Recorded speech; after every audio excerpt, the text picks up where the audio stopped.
Good morning, sister friends. Welcome. I'm so glad that you're here. Today we are going to discuss pricing for profit. This is Furniture Painting 101. This is the bonus episode, episode 8. So first, I think it's going to take the most time to go over the pricing for profit, and we've went over this just a little bit, I think it was in episode 2, but this is the format that we're going to have in the ebook, and we'll have this on the website too as soon as everything's completed and ready to be put there, as soon as the ebook's ready, and that's free. So don't think I'm trying to sell you nothing, because I'm just here to share everything I know with you for free. With this, I'll have this available for you if you want to use one. This works very well for me. I used to keep it just in a little notebook and wrote everything in there, and my handwriting's just such a mess that it's easier for me to do this. And when you have this one saved in your computer, which you'll be able to do out of the one in the ebook, you can do like I did here. And I know this isn't going to be real clear for you, but here I have my before picture, and here I have my after picture. But with this sheet, you'll have this in your computer, or you can print it out and do it. But you will have your before picture and after picture, and then here's all the questions and where you do your calculations. And where I do my calculations is where I begin to be a mess a little bit here. So it would be easier to type it in and just, go from one line to the other and have it neat, and then just save a 3-ring binder to put this in the end. And believe me, it will help you learn your pricing a little bit better for quotes, and you can think back, oh, I did a finish similar to this before. Or if somebody looks back through your website or your Facebook page and they see a piece that you did 3 years before, and you're like, what in the world did I use on that? How much would that be? Well, you have all of the details here, and it just helps you a whole lot.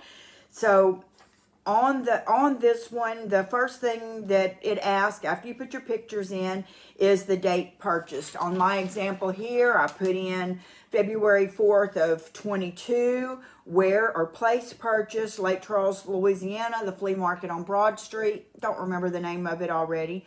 The miles driven and travel expenses. It was 136 miles from my house to there and back. And I'm going to calculate that at 50 cents a mile. That's about what employers give employees these days for using their personal vehicle. So that's what I calculate at. And so that's $68 that needs to be added to the expense of the original piece of furniture. Procurement details. I saw this first on Marketplace, and then I picked it up in Lake Charles. I wrote that on here. Any little notes here? Met them at Walmart parking lot, picked up out of somebody's shed that wasn't climate controlled. Any kind of little notes that you can put in there will help you later on, because you can forget that stuff pretty easily, and it can be important. The cost of the piece. I paid $175 for this piece. So I put that there, and that's the beginning of my expenses. Other expenses. In this one, if you had to rent a trailer from Tractor Supply, you would put that $25 here, or whatever you had to do. I had to buy my husband lunch that day. Didn't have to, but I did. It was a business expense. According to the IRS, about 50% of that I'll be able to deduct. So I counted $25 as an expense that goes with what this piece cost me now, to calculate the final price in the end. Next we go to, is it a piece that's going to be stored? I'm buying it in advance. Direct to just start painting it, or is it a direct to studio, or is it a commissioned piece? This one was a challenge project for a YouTube video challenge, so it went straight to my studio, so I don't have to add any storage fees or anything like that to it. Products used and cost at retail. This is where you actually make, if you're a paint retailer like I am, and 99% of the time I'm going to be using the brands that I sell, I still don't want to put, if something cost me $6 and it retails for $12, I'm going to put $12 down as the basis for how I'm calculating my expense here. Part of the time, I'm not going to use the entire jar of paint or whatever on this, so you can't charge for that. In my example here, I used 2 tablespoons of White Lightning, which was 1/8 of a jar, and the retail on that would have been $8, so I used $1 worth of White Lightning on this project. I also used Boss. It retailed at around $30. You can average up and down just a little here on these. It cost around $30, so I used the whole jar, so I put that because I used more than 1 coat, so I put $30 on here for that. For the Dixie mud that I used about 1/4 of a jar at about $20, so that was $5 worth of Dixie mud needs to be charged to this project. I used Silk all-in-one paint in Mojave. That is $25 retail for 1 16-ounce jar. I used about 3/4 of that, so I used $18.75 worth of silk paint in Mojave on this piece. My mind is blank as can be of what the dark brown color is called for that, but I used the silk very dark brown color that's in that same desert collection, $25 for the jar. I used about 1/4 of the jar for that because I painted the inside of the drawers and the outer edges of the drawers, and that only took 1 coat. So I used $6.25 worth of the silk dark brown. I used 1/4 of a container of brown wax that cost me $20 or retails for $20. So I used $5 worth of brown wax. And then I used a stencil on this piece. And my daughter Candy made me this stencil out of stencil material that I had already. But what I put on here for my stencil was $10. If you bought a stencil or if you used a transfer or anything else on here, this is where you would put the full retail price of that on here. Then the next thing is your labor time. And I calculated my labor time. It took me 2 hours of searching the internet to find this piece. And that's total. I probably looked over a 2-week period for 15 minutes at a time every day trying to find something. So that calculates into time that I spent on this piece because that's a part of the procurement time.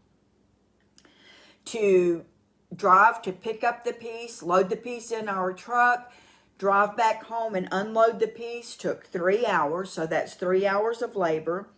To clean it with the White Lightning took 1 hour. To prep it, that's where I added the Boss, that took 2 hours of labor. To paint it took 2 hours of labor. To stencil the fish on the front took 1 hour of labor. To put the brown wax on, wipe it back off, and have that ready took 1 hour of labor.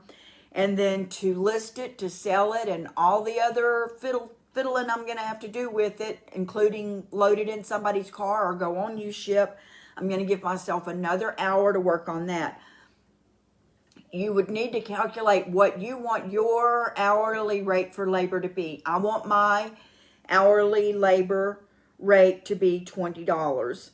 So the labor on this piece at 13 hours, that's the total from looking it up, going and picking it up, getting it back home, unloading it, cleaning it, painting it, waxing it, listing it, and getting it the heck out of here. 13 hours total it's going to take my undivided attention. So that's $260 in labor. And then listing fees, credit card commissions at, if you put it in a vendor mall and all that, we calculate that, or I calculate that at 10%. If you know you pay 15%, put 15% there. But the listing places, which I also put on here, this piece is listed on my website. I believe it's listed on my Facebook page. It's listed on Etsy, and it's listed on the local marketplace. And I may put it in a local vendor mall.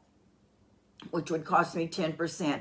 It's going to cost me about 9% if I do Etsy, about 3% if it goes on my website. So because I have no idea where this is going to sell from, I'm going to put 10%, and that's going to be what I calculated on. So up to that point, we were at $604. So I calculated $60 in fees it's going to cost me to sell it.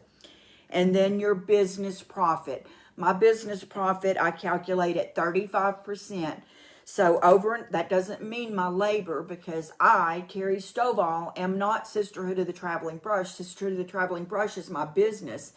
And in order for it to make a profit and be able to pay its overhead and its taxes and its expenses and its electric bill and all the things, insurance and all the things it has to pay, you have to add in a profit to your project. So mine is 35%. So 35% was $232.75.